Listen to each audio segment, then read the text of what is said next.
Hi everyone, I'm very happy to talk to you today about one of my favorite topics, which is transformation, and specifically how organizations transform from an early stage that I call nail it to a larger scale or a more professional way, the scaling mode, and then later on, how do they become mature, sophisticated, and sustainable organizations. Before I get started with this, I just want to share with you, I'm a professor at the Asia School of Business. My name is Loredana Padurean. I'm also the Associate Dean, and I'm in charge of Action Learning here at Asia School of Business. To remind you all, ASB was established in collaboration with MIT Sloan in 2015 with the support of Bank Negara Malaysia. And what you see here in this beautiful rendering is a picture of our new campus that we hope is going to be open by the end of 2020. I'm also very, very proud to say that also we have received numerous awards for innovation and nominations for innovation. And even though we're just a startup, so we're still in a nailing stage, in the jungle stage, we have been twice recognized for being highly innovative. And not only this, but recently we became the top 5 most innovative MBA programs in the world.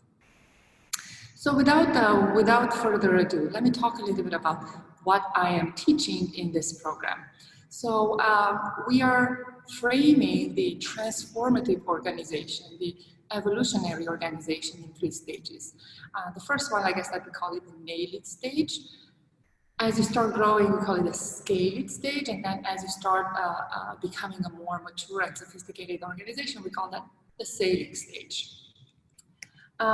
This program, it was delivered by, I delivered this program at MIT Sloan multiple times at MIT in some of the boot camps. We have a lot of executive education clients, both in Malaysia and beyond. And I'm also excited to share with you that there is a TED Talk on this topic. So if you just search my name on TED Talk, you can find the copy of this talk. So let me take you on an adventure, and we're going to start by having a jungle trek. Have you ever been in the jungle? I have. I actually visited Belum, and I spent some time in the Orang Asli community in Belum. And one of the things that I have learned when I was in this jungle trek, I learned that the jungle experience is like no other. The environment is very dense, it's very dynamic, there's no clear paths, so a map or a GPS is pretty much useless. You don't really see the horizon, you can only see a little bit of sun if you look really, really high up. And one of the things that I learned from my jungle coach, if you want, or a tracker, was that in the jungle you have to carry as little as possible, but be very selective about what you choose to carry.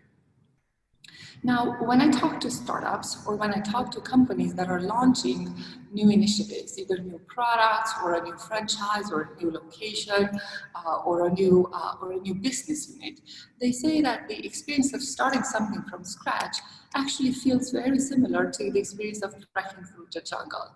It's a journey of speed and frugality. And your primary goal in the jungle is to figure things out and get out as fast as possible. So we think of the first stages, like I said, of starting a company, launching a new product in an existing company, creating a new business unit within your company, or just starting a brand new project from scratch as an activity where the primary objective is to successfully prototype. You don't have to develop a full-fledged product. Prototype a value proposition that works for multiple value members of the value chain. Employers, customers, distributors, investors, etc. And what do you need for this? Well, what we have learned in our research is you need a small team, a determined team, but a team that has a very interesting set of attributes, which we call nailers. It's a team that is a team of rule breakers, if you want. They are mission driven, they are a little bit adventurous, because if you think about it, going through the jungle with nothing but a machete cannot come with a blueprint, cannot really come with a very clear plan of action. It has to rather be defined by attributes rather than clear goals and KPIs. So you need to be very fast, so you can prototype very fast. You need to be flexible, you need to experiment a lot, but in order to do this, you have to have a very specific type of culture.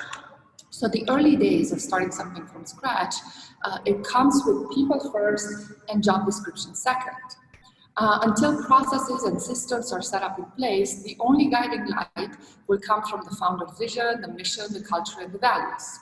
And one of the things that we have learned that it works really well when you start something again from scratch is you have to have a culture where forgiveness is part of the process, where you try and test without having the huge burden of perfection on your shoulders. Also, what we have learned in time is that the jungle comes with very different type of leadership, organization, and culture. Elon Musk is one of the leaders that I studied in my work, and Tesla is one of the companies that I've been working with.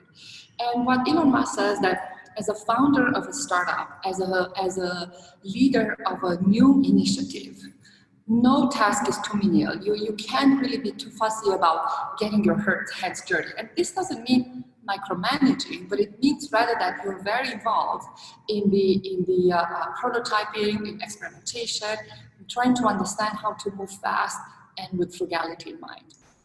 This speed also generates a need for rapid problem solving, but rapid problem solving can only be done with flat hierarchy, intense communication, immediate validation, and a lot of pivoting in decisions.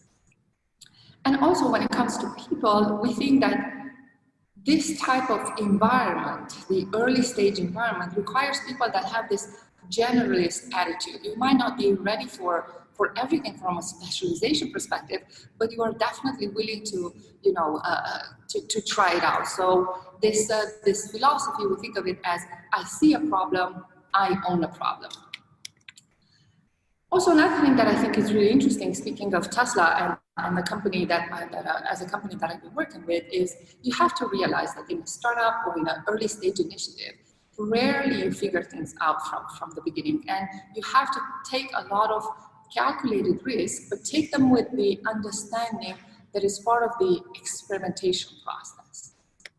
So in a nutshell, the nailing stage, the nailing environment, the early stage setup, like I said, of a new company or a new product, a new initiative, launching a new branch, for example, is defined by speed and frugality.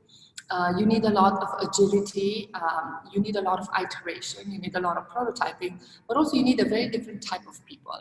And these people have to be very resourceful, because the jungle might be very full of resources, but if you don't know how to read these resources, if you don't know what resource goes for what, then you might actually not benefit from it. You have to be culture creators, because in the early days, the culture that you build at the beginning is going to be permutating throughout the organization. You have to be fearless, but fearless in the sense of knowing what to do in the presence of fear. And then you have to pivot a lot. And for those who are successful enough to nail their jungle track, it's time to scale up. I used to live in Switzerland for a while, and I used to run a ski resort in Switzerland. I would see a lot of hikers going up a mountain, and their experience was very different than the experience of trekking, for example. One of the values of the mountain is that you might have a path, you have clarity, you see a goal, you see an objective. So when I started learning about companies in scaling mode, I realized that, just like my colleague Bill from MIT, companies in this stage do things very differently than they have done it in a nailing stage. So the jungle and the mountain requires different environments, different type of people, different type of resources, and different type of work, structure, philosophy, organization. So we think that the scaling journey is a journey of endurance, where your goal is to build capabilities and grow your value proposition. If in an early stage of launching a new product, you're still trying to understand what the market wants. In a scaling mode, now you have to focus more on the quality of your product or experience, and then grow your customers, your segment, your revenue, etc. So you might add in more people, more customers, more product, more resources, but, and this is really, really important, it turns out that in this stage, you also have to look back and say, what are the things we have done really well in the past, and what are the things that we need to scale down? And this stage is all about execution. So ideas are great, but in this stage, execution is worshipped. I also learned that this organizational structure comes with a very different leadership. So I'm sure you all recognize Sheryl Sandberg from Facebook. Sheryl Sandberg is not known for being a founder of anything, but she's known to be a professional scaler. She would come in a nailing environment, in a jungle environment, and she's going to bring persistence, execution. She's going to teach people processes. She's going to focus on building capabilities and building talent. This new framework also requires the organization to adapt to this new mountain, right? If in the jungle there were a lot of road breakers because we had to fast prototype, as we start hiking up the mountain, we have to be slightly more systematic. Speed is still important, but it's not fundamental. What is more fundamental is endurance, trusting the processes, moving at the consensus. So the type of people you need are also more systematic. They are people who love to clean the mess of the nailers. They love to put processes into place. And when they see a problem, they own the problem. In my research, I also developed what I call the Swiss knife of scaling tools. And these are the tools that a company is required to use when they start scaling up. Anywhere from platformization to automation to professionalization, segmentation, etc. I can talk a lot more about this, but for today, I just want to share with you this high-level framework. So if you were able to successfully scale, and by the way, in my research, what I found is that most companies actually tend to fail in a nailing mode, in a scaling mode, not in a nailing mode. So the jungle, while it might be very tough, is not as challenging as the mountain. But for those of you who managed to successfully scale, it's time to sail. This is, I think, a framework that helps us understand how very sophisticated companies, how mature companies, how companies who have figured things out do things. And I used to have a student, he was a Marine, he was a captain in the US Marine, and he would tell me that working in a multinational sometimes felt very much like being back on a tank ship. Is that there's a lot of discipline, there's a lot more clarity, there's a clear direction of command, and the purpose is to have a sustainable growth and continuous improvement. Companies in this stage, they tend to have, again, a very different leadership framework. For example, Mary Barra, who's the CEO of GM, says that her goal is to provide profit and returns to her shareholders, which is a very different framework than the founder of a startup or the founder of, or the scaler of a growing company. The culture also tends to differ. It's very much framework driven, but it's also variance at the top. You might have a different culture at the bottom. The people that you need, in a way, are like my student, like Mike. They have to be focused on discipline, on continuous improvement. They are very system focused. They are data driven. So a lot of things change in this space. And in a nutshell, this environment speaks about the need for stability, the need for profitability. There might be a slight deceleration because the sheer size, the sheer complexity of the company, right?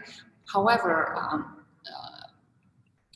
through the help of continuous improvement, you can avoid getting lost at sea, if you want. We see a lot of very, very large companies in this environment who tend to become less innovative because they actually end up losing a lot of the nailers, a lot of the jungle elements that are very innovative, because a lot of the elements of the tank ship are very foreign.